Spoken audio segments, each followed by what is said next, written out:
ഇന്നിപ്പോൾ വീഡിയോ എടുക്കാൻ മൊത്തത്തിൽ ലേറ്റായി. കാരണം ഇന്ന് വർക്കും കാര്യങ്ങളൊക്കെ ഉണ്ടായിരുന്നു. മൺഡേ ടു ഫ്രൈഡേ എങ്ങനെ പോയാലും ഈ ഒരു റുട്ടീൻ തന്നെ ആയിരിക്കും മൺഡേ ടു ഫ്രൈഡേ എനിക്ക് ചെയ്യാൻ പറ്റുള്ളൂ. കാരണം രാവിലെ പോയിട്ടുണ്ടെങ്കിൽ പിന്നെ വരെ വൈകിട്ടാണ്. അപ്പോൾ അതിൻ്റെ ഇടയിൽ വീഡിയോസും കാര്യങ്ങളൊക്കെ എടുക്കലൊക്കെ എനിക്ക് ടാസ്ക്കാണ് സത്യം പറഞ്ഞാൽ. അപ്പോൾ ഇന്നത്തെ വീഡിയോ എന്ന് പറയുന്നത് ഇന്നിപ്പോൾ ഡേ 3 ആയിട്ടുണ്ട്. അപ്പോൾ ഇതിൽ ഞാൻ പറയാൻ ഉദ്ദേശിക്കുന്നത് എന്താണെന്ന് വെച്ചിട്ടുണ്ടെങ്കിൽ, ഇപ്പോൾ ഈ ഒരു 3 ദിവസം കൊണ്ട് എനിക്കുണ്ടായ എന്താ പറയുക, എൻ്റെ ഒരു റിയലൈസേഷൻ ഉണ്ടാവുമല്ലോ, ഒരു ഒന്നുമില്ലായ്മയിൽ നിന്ന്. അതായത് ഇത്രയും ദിവസം ഞാൻ കാര്യമായിട്ട് ഒന്നും ചെയ്തിട്ടില്ല. കാരണം പ്രൊഡക്റ്റീവ് ആവണമെന്ന് വിചാരിക്കും, കുറേ കാര്യങ്ങൾ ചെയ്യണമെന്ന് വിചാരിക്കും, പക്ഷെ ഒന്നും ചെയ്യാണ്ട് ഒരു ലൂപ്പിൽ നിൽക്കുന്ന പോലത്തെ ഫീൽ ആയിരുന്നു ഇത്രയും ദിവസം ഉണ്ടായിരുന്നത്. പക്ഷേ അതെനിക്കറിയായിരുന്നു, എങ്കിലും ഒരു മാറ്റം എനിക്ക് തോന്നിയിരുന്നില്ല. അപ്പോൾ അതൊന്ന് മാറാൻ വേണ്ടിയിട്ടാണ് ഞാനിങ്ങനെ ഒരു ചാലഞ്ച് തന്നെ വെച്ചിട്ടുള്ളത്. അപ്പോൾ ഈ ഒരു 75 ദിവസം ഞാൻ ലൈഫിനെ കുറച്ചും കൂടിയും സീരിയസ് ആക്കി എടുക്കാനും, പിന്നെ അതുപോലെ ഒരുപാട് മാറ്റങ്ങൾ ചെയ്യണമെന്നുണ്ട്. പക്ഷേ എന്തോ മടിയും കാര്യങ്ങളൊക്കെ ആയിട്ട് സാധാ ഒരു നോർമൽ ദിവസം പോലെ അങ്ങനെ എല്ലാ ദിവസവും അങ്ങനെ നീങ്ങിപ്പോയിരുന്നതാണ്. അപ്പോൾ അതിൽ നിന്നൊന്ന് മാറണം. അങ്ങനെ ആ ഒരു ചിന്തയിലാണ് ഇപ്പോൾ ഈ ഒരു 75 ഹാർഡ് എന്ന് പറയുന്ന ഈ ഒരു ചാലഞ്ച് ഞാൻ വെച്ചത് തന്നെ. അപ്പോൾ നമ്മൾ മെയിനായിട്ട് ബുദ്ധിമുട്ടുക നമ്മൾക്കൊരു ഹാബിറ്റ്, അല്ലെങ്കിൽ നമ്മൾ എല്ലാം യൂസ്ഡ് ആയിരിക്കും. നമ്മളെന്താണോ ചെയ്തിരുന്നത് അത് തന്നെ ഇങ്ങനെ റിപ്പീറ്റഡ്ലി ഇങ്ങനെ ചെയ്ത് നമ്മൾ അത് നമ്മളെ ലൈഫിൽ ഓൾറെഡി ഉണ്ടായിരിക്കും, ഇംപ്ലിമെൻ്റ് ചെയ്ത് നമ്മളിങ്ങനെ പോയിക്കൊണ്ടിരിക്കുന്നുണ്ടാവും. അപ്പോൾ അതൊന്ന് മാറ്റി ഒരു പുതിയൊരു ലൈഫ് എല്ലാവരും മാറണം ആഗ്രഹിക്കുന്നുണ്ടാവും. അല്ലെങ്കിൽ ലൈഫിൽ ഒരുപാട് പുതിയ കാര്യങ്ങൾ ചെയ്യണം, പൈസ ഉണ്ടാക്കണം, ഇതൊക്കെ ആഗ്രഹിക്കുന്നുണ്ടാകും. പക്ഷെ അതിനുള്ള എഫേർട്ടും കാര്യങ്ങളൊന്നും എടുക്കൽ കുറവായിരിക്കും. എല്ലാവരുടെ കാര്യമല്ല, ഒരു മെജോറിറ്റി പറയുകയാണെങ്കിൽ ഭയങ്കര കുറവായിരിക്കും. അപ്പോൾ അതിൻ്റെ മെയിൻ റീസൺ എന്താണെന്ന് വെച്ചിട്ടുണ്ടെങ്കിൽ, നമ്മൾ ആ കംഫർട്ടിലിരുന്ന് നമ്മളുടെ മടിയാണ് മെയിനായിട്ട് നമ്മളെ എല്ലാത്തിൽ നിന്നും മാറ്റി നിർത്തുന്നത്. അപ്പോൾ എൻ്റെ ഒരു കേസ് പറയുകയാണെങ്കിൽ, ഈ വർക്കും കാര്യങ്ങളും ഉള്ളതുകൊണ്ടൊക്കെ കുറച്ചും കൂടിയും എനിക്ക് ബുദ്ധിമുട്ടാണ്. ഇപ്പോൾ ഈ വീഡിയോ എടുക്കുമ്പോൾ തന്നെ ഞാൻ ഇന്ന് ചെയ്തിട്ടുള്ള കാര്യങ്ങൾ എന്താണെന്ന് വെച്ചിട്ടുണ്ടെങ്കിൽ, ഞാൻ രാവിലെ ഷിഫ്റ്റിന് പോയി, പിന്നെ വന്ന് വീഡിയോ കാര്യങ്ങളൊക്കെ എഡിറ്റ് ചെയ്ത്, പിന്നെ നിസ്കാരവും കാര്യങ്ങളൊക്കെ കഴിഞ്ഞ് ജിമ്മിന് പോയി, പിന്നെ അത് കഴിഞ്ഞ് ഫുഡ് ഉണ്ടാക്കി, പിന്നെ ഇപ്പോൾ ഏകദേശം ഒരു 9:45 10 മണി ആവാറായിട്ടുണ്ട് രാത്രി. ഇപ്പോഴാണ് ഞാൻ വീഡിയോ എടുക്കുന്നത്. ഇപ്പോൾ ഇന്നത്തെ ദിവസത്തെ വീഡിയോ ഞാൻ എടുക്കുന്നത്. കാരണം വർക്കുള്ളത് കൊണ്ട് തന്നെ രാവിലെ വീഡിയോസും കാര്യങ്ങളൊക്കെ ചെയ്യാൻ എനിക്ക് ബുദ്ധിമുട്ടായിരിക്കും. പിന്നെ അതുകൊണ്ടാണ് ഇപ്പോൾ ഞാൻ ഇതിന് സമയം കണ്ടിട്ട് ഞാനിത് ചെയ്യുന്നത്. കാരണം എന്താണെന്ന് വെച്ചിട്ടുണ്ടെങ്കിൽ, ലൈഫിൽ കുറച്ചും കൂടി സീരിയസ് ആവണം. നമ്മൾ വെറുതെ ഇങ്ങനെ ഒരു പർപ്പസും ഇല്ലാണ്ട് നമ്മൾ ലൈഫിൽ ഇങ്ങനെ പോയിട്ട് കാര്യമില്ലല്ലോ എന്നുള്ളൊരു ചിന്താഗതിയിൽ നിന്നാണ് എനിക്ക് ഈ ഒരു തോട്ട് വന്നത്. അപ്പോൾ നമ്മളത് നിന്നിട്ട് കാര്യമില്ല. നമ്മൾ പുതിയ കാര്യങ്ങൾ ചെയ്യണം, പഠിക്കണം. അത് നമ്മൾ എന്ത് ചെയ്തിട്ടുണ്ടെങ്കിൽ ഇപ്പോൾ ആദ്യം തന്നെ നമ്മളെല്ലാത്തിനും സക്സസ് ആവണമെന്നില്ല. പലതും പല പ്രാവശ്യം ചെയ്യുമ്പോഴായിരിക്കും ഫെയിലാവും. ഇപ്പോൾ ഞാൻ തന്നെ ഒരുപാട് കാര്യങ്ങൾ ഇപ്പോൾ ഇവിടെ വന്നിട്ട് ഈ ഒരു സെൽഫ് ഇമ്പ്രൂവ്മെൻറ്റും കാര്യങ്ങൾക്കൊക്കെ വന്നിട്ട് തന്നെ ഞാൻ കുറേ കാര്യങ്ങൾ ട്രൈ ചെയ്തിട്ടുണ്ട്, പലതും ഫെയിലായിട്ടുണ്ട്.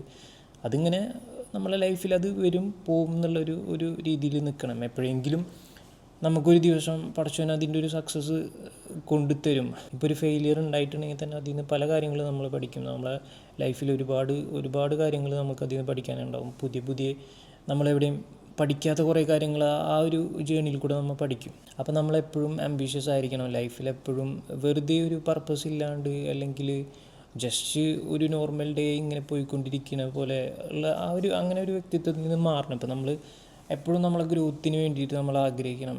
അതാണ് ഇപ്പോൾ ഈ ഒരു 3 ദിവസം കൊണ്ട് ഉണ്ടായിട്ടുള്ള മാറ്റങ്ങൾ എന്ന് പറഞ്ഞിട്ടുണ്ടെങ്കിൽ, ഞാൻ ലൈഫിനെ കുറച്ചും കൂടി സീരിയസ് ആക്കി എടുക്കാനും പല കാര്യങ്ങളും എനിക്ക് ചെയ്യാൻ പറ്റും. ഇപ്പോൾ ഇന്നിപ്പോൾ ചെയ്തിട്ടുള്ള കാര്യങ്ങൾ ഞാൻ പലപ്പോഴും വിചാരിച്ചുള്ളൂ എന്നെ കൊണ്ട് പറ്റില്ല, കാരണം അത്രയും ഹാർഡാണെന്ന് എനിക്ക് പലപ്പോഴും ഫീൽ ചെയ്തിട്ടുണ്ട്. പക്ഷേ എനിക്കത് ചെയ്യാൻ പറ്റും. എല്ലാവർക്കും ഉള്ള പോലെ തന്നെ നമുക്കും 24 മണിക്കൂർ സമയം തന്നെയല്ലേ ഉള്ളൂ. പക്ഷെ അതിൽ നമ്മളെങ്ങനെ യൂട്ടിലൈസ് ചെയ്യണം, നമ്മളെ ഒരു ഹാബിറ്റ്സ്, അല്ലെങ്കിൽ നമ്മളെ മടി എങ്ങനെ മാറ്റി നിർത്തുന്നത്, അതിനനുസരിച്ചിരിക്കും നമ്മളെ ലൈഫിലുണ്ടാവുന്ന പ്രൊഡക്ടിവിറ്റി ഉണ്ടാക്കുന്നതും, പിന്നെ അതുപോലെ തന്നെ ലൈഫിൽ ഓരോ കാര്യങ്ങൾ അച്ചീവ് ചെയ്യാൻ പറ്റുന്നതും. ഇപ്പം ഞാൻ പറയുന്നത്, നിങ്ങളിപ്പോൾ ഇന്നൊരു കാര്യം ചെയ്ത് നാളെ സക്സസ് ആവണമെന്നോ അങ്ങനെയല്ല. അപ്പോൾ പല കാര്യങ്ങളും ചെയ്ത് നോക്കുക, ട്രൈ ചെയ്യുക, ഒരുപാട് സമയം ഇൻവെസ്റ്റ് ചെയ്തിട്ട് ഓരോ കാര്യങ്ങൾ ട്രൈ ചെയ്യുക. അതിൽ നിന്ന് തന്നെ ഒരുപാട് കാര്യങ്ങൾ പഠിക്കും. അപ്പോൾ ലൈഫിൽ എപ്പോഴും ഗ്രോത്ത് ഉണ്ടാവണമെന്ന് ചിന്തിക്കണം. ഗ്രോത്ത് മൈൻഡ് സെറ്റ് ഉണ്ടെങ്കിൽ അതിന് ആദ്യം മൈൻഡ് സെറ്റ് നമ്മൾ ബിൽഡ് ചെയ്തെടുക്കണം. അപ്പോൾ ആ മൈൻഡ് സെറ്റ് ബിൽഡ് ചെയ്തെടുത്താൽ മാത്രമേ നമുക്ക് ആ ഒരു ഗ്രോത്ത് ഗ്രോത്ത് ഫീൽ കിട്ടണമെങ്കിൽ നമ്മൾ മൈൻഡ് സെറ്റിനെ ബിൽഡ് ചെയ്ത് കൊണ്ടുവരണം. ഞാനൊരു കംഫർട്ടിലായിരുന്നു. ഇപ്പം ഞാൻ ഈ ഒരു അപ്പാർട്ട്മെൻറ്റിലേക്ക് മാറിയത് തന്നെ ഞാൻ ഭയങ്കര ആഗ്രഹം ഉണ്ടായിരുന്നു പണ്ട്. എന്താ പറയുക, ഇങ്ങനെ ഒരു നല്ലൊരു അപ്പാർട്ട്മെൻറ്റിൽ മാറണം. പിന്നെ അതുപോലെ തന്നെ എന്നിട്ട് അവിടെ നിന്നിട്ട് ഗ്രോത്ത്, അല്ലെങ്കിൽ അവിടെ നിന്നിട്ട് നമുക്ക് കുറേ കാര്യങ്ങൾ ചെയ്യണം, അങ്ങനെ ഒരു ഫീലിൽ വന്നതാണ്. പക്ഷെ ഇവിടെ വന്നപ്പോൾ ഒന്നും ചെയ്യാണ്ട് ഈ കഴിഞ്ഞ രണ്ട് മാസത്തോളം 2-3 മാസത്തോളം ഇപ്പം അങ്ങനെ ഇപ്പം ഞാൻ ഇങ്ങോട്ട് വന്നിട്ട് 3 മാസമായി. അപ്പോൾ ഈ ഒരു കഴിഞ്ഞ 2-3 മാസമായിട്ട് ആ മൂവിങ്ങിൻ്റെ പ്രശ്നങ്ങളും പിന്നെ അതുപോലെ തന്നെ വർക്കും കാര്യങ്ങളും അങ്ങനെ തന്നെ പോയിരുന്നത്. അപ്പോൾ അതിൽ പല കാര്യങ്ങളും വിചാരിച്ച പോലെ കാര്യങ്ങളൊന്നും ചെയ്യാൻ പറ്റാണ്ടായപ്പോൾ ഉള്ളിലൊരു വിഷമം ഉണ്ടായിരുന്നു. പക്ഷേ എങ്കിലും ഇപ്പോൾ അൽഹംദുലില്ലാ കുറേ കാര്യങ്ങളിലൊക്കെ മാറ്റം വന്നിട്ടുണ്ട്. പിന്നെ അതുപോലെ തന്നെ ഇത് കണ്ടിന്യൂ ചെയ്ത് പോകണം ഇൻഷാ അല്ലാഹ്. അപ്പോൾ ലൈഫിൽ നമ്മളെപ്പോഴും ഗ്രോത്ത് ഉണ്ടാക്കാൻ നോക്കണം. നമ്മൾ ആരെയും ഡിപ്പെൻഡ് ചെയ്തിട്ട് കാര്യമില്ല. എപ്പോഴും നമ്മൾ ഗ്രോത്ത് നമ്മൾ തന്നെ ഓരോ കാര്യങ്ങൾ കണ്ടുപിടിച്ച് നമ്മളത് ചെയ്ത് നോക്കണം. പലപ്പോഴും ചിലപ്പോൾ ഫെയിലായി എന്ന് വരും. പക്ഷെ അതിലെന്താ പറയുക, അതിൽ ഗിവ് അപ്പ് ചെയ്യാണ്ട് നമ്മളത് കണ്ടിന്യൂ ചെയ്ത് പോകാം. ഇപ്പോൾ നമ്മൾ ഇന്ന് ചെയ്തിട്ട് നാളെ സക്സസ് ആവണമെന്നില്ല. അത് കുറേ ട്രൈ ചെയ്ത് അത് ഇൻഷാ അല്ലാഹ് അത് പടച്ചോൻ നമുക്ക് എത്തിച്ചേരും. ഇപ്പം നിങ്ങൾക്ക് എന്തെങ്കിലും ബിസിനസ് ചെയ്യണം, എന്തെങ്കിലും ഒരു ഐഡിയാസ് നിങ്ങൾക്ക് ഇംപ്ലിമെൻ്റ് ചെയ്ത് കൊണ്ടുവരണം, എന്തും ആയിക്കോട്ടെ. ഇപ്പോൾ ഓൺലൈനിൽ ഇപ്പോൾ എല്ലാം നമുക്ക് ചെയ്യാൻ പറ്റുമല്ലോ. അപ്പോൾ അങ്ങനെ വരുമ്പോൾ നിങ്ങൾക്കൊരു ഓപ്പർച്യൂണിറ്റി ഉണ്ടെങ്കിൽ അത് ചെയ്യുക, ട്രൈ ചെയ്ത് നോക്കുക. അത് ഇപ്പോൾ ആദ്യത്തെ ട്രയൽ തന്നെ നിങ്ങൾ വിജയിക്കണമെന്നില്ല, പലപ്പോഴും ഫെയിലിയർ ഉണ്ടാവും. അപ്പോൾ ആദ്യം അത് ചെയ്യുക, ആ ഒരു കംഫർട്ട് സോണിൽ നിന്നും പുറത്തേക്ക് വരിക, പല കാര്യങ്ങളും ട്രൈ ചെയ്ത് നോക്കുക. ട്രൈ ചെയ്ത് എന്നാൽ മാത്രമേ നമ്മൾ ലൈഫിൽ നമ്മളെന്താ പറയുക വിജയിക്കുള്ളൂ. ഒറ്റയടിക്ക് എല്ലാം കൊണ്ടും നമ്മൾ അടിപൊളിയായി എല്ലാ കാര്യങ്ങളും സിസ്റ്റം എല്ലാം ബിൽഡ് ചെയ്ത് വരണം എന്നില്ല. ചെറിയ കാര്യങ്ങൾ നമ്മൾ ട്രൈ ചെയ്യുക, എന്നിട്ട് അതിനെ പതുക്കെ ബിൽഡ് ചെയ്ത് കൊണ്ടുവരിക. കൺസിസ്റ്റൻസി ഉണ്ടായിരിക്കുക. നമ്മൾ എന്ത് ചെയ്യുന്ന കാര്യം, ഇപ്പോൾ ഫിറ്റ്നസിൻ്റെ കാര്യത്തിലാണെങ്കിലും പിന്നെ അതുപോലെ തന്നെ ബിസിനസ്സിൻ്റെ കാര്യമാണെങ്കിലും അല്ലെങ്കിൽ നമ്മുടെ ദീന് എല്ലാതും കൺസിസ്റ്റൻസി ഉണ്ടാവണം. അത് ബിൽഡ് ചെയ്ത് കൊണ്ടുവരാൻ ഭയങ്കര ബുദ്ധിമുട്ടാണ്. അത് ആദ്യം സ്റ്റാർട്ടിങ്ങിൽ ഇനീഷ്യൽ പീരീഡിൽ ആ ഒരു ഫേസിൽ നമുക്ക് ചിലപ്പോൾ അത്രയും ഹൈപ്പിലൊക്കെ നമ്മൾ കണ്ടിന്യൂ ചെയ്ത് കൊണ്ടുവരും. പിന്നെ എപ്പോഴെങ്കിലും ഒരു ഡ്രോപ്പ് സംഭവിക്കും. പിന്നെ വീണ്ടും നമ്മളിങ്ങനെ അത് ആ ഒരു അങ്ങനെയാണ് ഇതിൻ്റെ സർക്കിൾ വരിക. അത് പലപ്പോഴും നമ്മൾ കൺസിസ്റ്റൻസി ഇല്ലാണ്ട് പോകണതിൻ്റെ ഒരു പ്രശ്നമാണ്. അപ്പോൾ കൺസിസ്റ്റൻസി ഉണ്ടാക്കിയെടുക്കുക, ബിൽഡ് ചെയ്ത് കൊണ്ടുവരിക.